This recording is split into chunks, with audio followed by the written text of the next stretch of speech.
भगवान कृष्ण महाभारत का युद्ध पूरी जिम्मेवारी एक ही बंदे पे, युद्ध जिताना है, पापियों को हराना है, युद्ध जिताना है।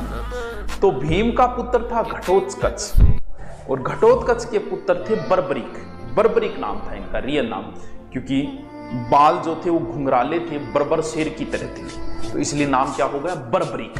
तो बर्बरीक नाम था उनका। तो जब बर्बरीक को भी युद्ध में सब राजा महाराजा सब भाग ले रहे थे, तो बर्बरीक भी युद्ध में भाग लेने के लिए आया।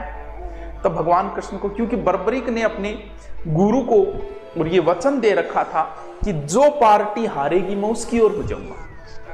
भगवान कृष्ण को पता चल गया, क्योंकि जब बर्बरीक आ रहा था कि योद्धा तो योद्धा ही होता है, दूर से दिखाई दे जाता है, उसके रंग ढंग चाल चलन अलग ही होते हैं। भगवान कृष्ण पहले ही पहुंच गए।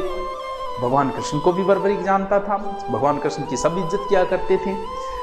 तो बोले भी बर्बरीक किसकी ओर युद्ध करोगे? बोले मैंने तो वचन दे रखा है, जो हारेगा उसकी ओर युद्ध करूंगा। तो बोले अच्छा, तो मतलब पहले मान लो, और पता ही था कि कौरव हारेंगे, कृष्ण को पता ही था भगवान को। तो बोले मान ले पहले कौरव हार की ओर होंगे, ठीक है, तो उनकी ओर जाके मिलेगा।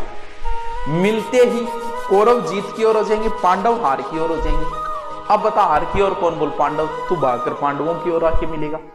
फिर कौरव हार की ओर चले जाएंगे, क्योंकि तू जिसकी तरफ होगा वही जीतेगा। ऐसे तो करके लास्ट में तू एक बचेगा। अरे यार ये कैसा वचन दे दिया तूने अपने गुरु को। तो बात तो सही है। तब कहते हैं कि भगवान कृष्ण ने उनको परीक्षा भी लेनी चाहिए कि मैं किसी को बचा सकता हूं कि नहीं। बोले इस पेड़ को छेद करके दिखा। 3 तीरों वाले बोलते, कभी 3 तीर देखे हैं? वो खाटू श्याम जी के, इन्हीं के श्याम जी के हैं वो 3 तीरों वाले। 3 ही तीर थे, वो तीसरे की तो कभी जरूरत ही कौन पड़ेगी। तो बोले इस पेड़ के सारे पत्तों को बीन के दिखा।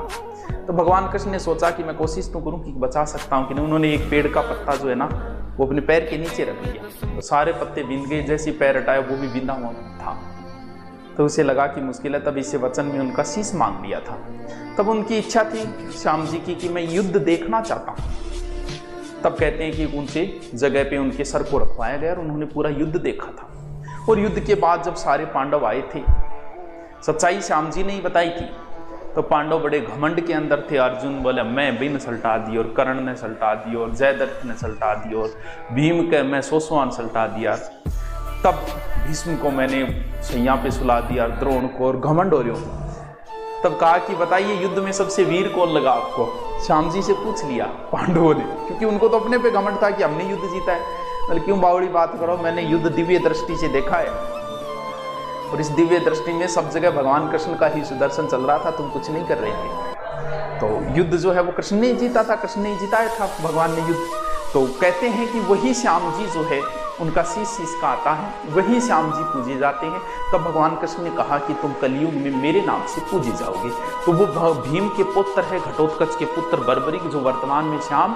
कहते हैं कि हारे का सहारा बाबा श्याम हमारा, और हम तो कभी जीत के लिए खेले ही नहीं, जब से सुना है कि तू हारने वाले के साथ रहता है। चलिए ठीक है, खाटू श्याम जी मंदिर बहुत फेमस है टाबरो, जब भी थान मौको मिले तो खाटू श्याम जी गए एक बार जाइए।